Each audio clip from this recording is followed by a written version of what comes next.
à tous, vous suivez le journal de la Coupe du Monde dont voici le sommaire. À 48 heures de leur match contre la Colombie, pas d'entraînement pour les Lions au stade de Samara Arena. Les explications dans ce journal. Également, l'international sénégalais Youssouf Sabaly figure dans le 11 type de l'équipe de la deuxième journée des phases de poule. 11 complets à suivre également dans cette édition. Et puis, les huitièmes de finale prennent déjà forme avec des affiches telles que Portugal, Uruguay ou encore Espagne, Russie. En cas de qualification, les Lions du Sénégal pourraient également tomber sur du lourd. Aussi des informations spéciales Coupe du Monde. Au nouveau ballon pour les huitièmes de finale, des records battus et l'ancien président Abdoulaye Wade qui soutient les Lions. Enfin, la page Mercato pour boucler. Voilà pour le sommaire. Tout de suite, le développement de ces titres.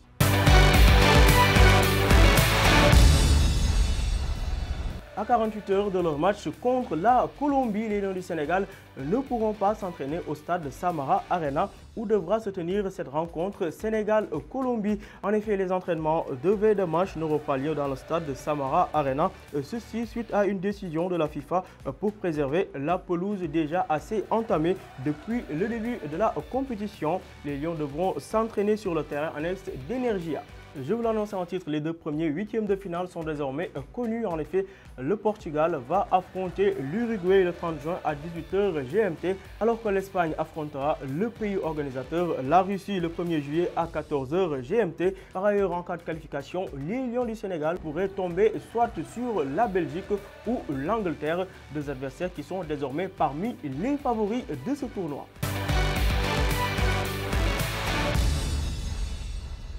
L'international sénégalais Sabaly figure dans ce 11 type de la deuxième journée des phases de poule. 11 type qui a été concocté par la FIFA à partir des statistiques des joueurs. Normal qu'il soit dans ce 11 après la deuxième journée. Le défenseur est d'ailleurs impliqué sur les deux buts marqués par le Sénégal lors de la rencontre face au Japon. À présent, voici ce 11 type qui a été concocté lors de cette deuxième journée de phase de poule. Commençons par le gardien de but avec le costaricien Keylor Navas. Navas qui a été désigné le meilleur gardien lors de cette deuxième journée des phases de poule. Au niveau de la défense, Santiago Arias de la Colombie comme latéral droit. Johnston Langley et Yerimina de la Colombie également toujours au niveau de l'axe de la défense. Youssouf Sabaly le Sénégalais comme latéral gauche. Au niveau du milieu de terrain, on retrouve le Français N'Golo Kanté, Luka Modric de la Croatie, Toni Kroos de l'Allemagne et Eden Hazard de la Belgique. Et petite surprise dans l'attaque où on se retrouve sans le Portugais Cristiano Ronaldo. En effet, on se retrouve cette fois-ci avec Harry Kane, le meilleur buteur de cette Coupe du Monde pour l'instant avec 5 réalisations. Et Romelu Lukaku avec déjà 4 réalisations.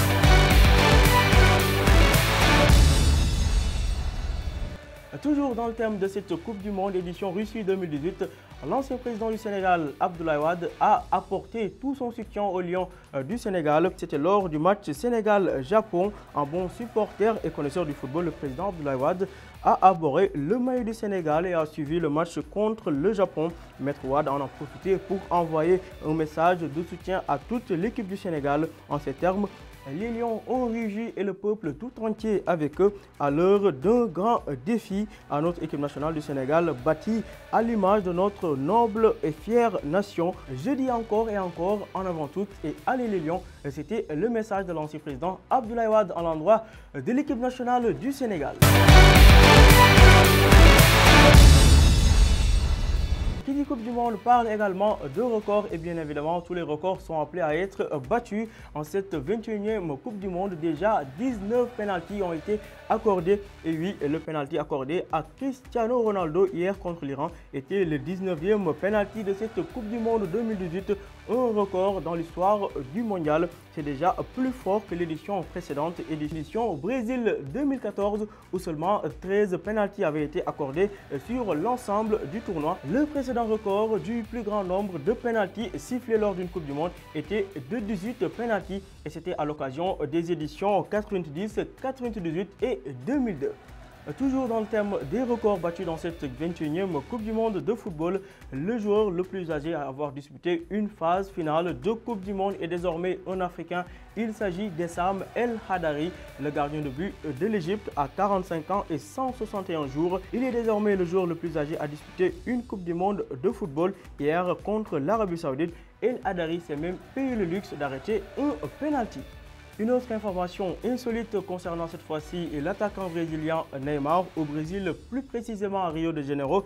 Une tournée de boissons gratuite est payée à chaque fois que Neymar tombe sur le terrain. Un moyen original d'attirer des clients pour le match Brésil-Serbie ce mercredi. Le propriétaire du bar offrira en effet des boissons gratuites à chaque chute de Neymar sur le terrain. Son habitude à simuler des fautes ou à se rouler par terre sera donc très scruté lors de ce Brésil-Serbie.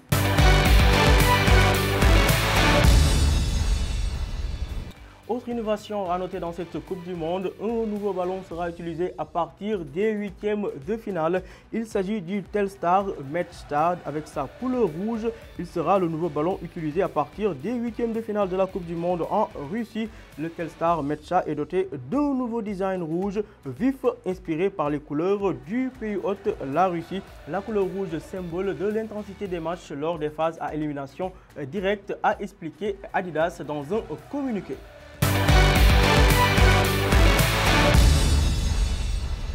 Nous arrivons à la page mercato de ce journal de la Coupe du Monde. Commençons par le quotidien La Repubblica qui annonce que l'AS Milan et l'AS Monaco ont en effet bouclé un échange de prêt entre Radamel Falcao, âgé de 32 ans, et André Silva, âgé de 22 ans, avec ce dernier qui ferait donc le chemin inverse pour rejoindre Monaco et Falcao qui se rendrait à l'AS Milan.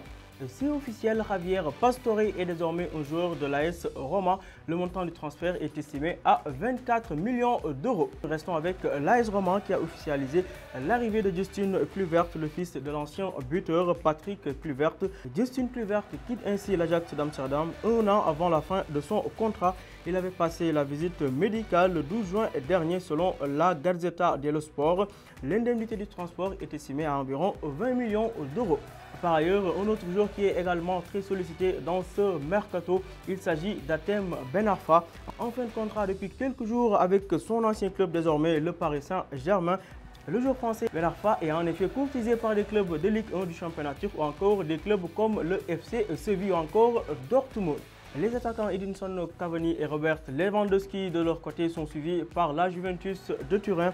La Juve envisagerait de passer à l'attaque pour Cavani du Paris Saint-Germain ou encore Lewandowski du Bayern de Munich en cas de départ de ses poids lourds tels que Gonzalo Higuaín, Miralem Pjanic ou encore Paulo Dybala. Le milieu de terrain de l'AS Roma, Radja Nainggolan, lui, s'est officiellement engagé avec l'Inter de Milan. Le Belge quitte ainsi l'AS Roma pour le club lombard où il a signé un contrat de 4 ans. Nous terminons ces infos mercato avec le Real de Madrid qui s'intéresse au Sénégalais Sadio Mané. En effet, le Real aurait proposé à Liverpool 80 millions d'euros plus le gardien Keylor Navas pour avoir Sadio Mané. Selon la presse espagnole, le Real de Madrid semble en effet très intéressé par l'attaquant de Liverpool. Dossier à suivre dans ce mercato. Voilà, ce journal est à présent terminé. Merci d'avoir suivi et surtout restez connectés sur Dakaractu TV. L'information continue.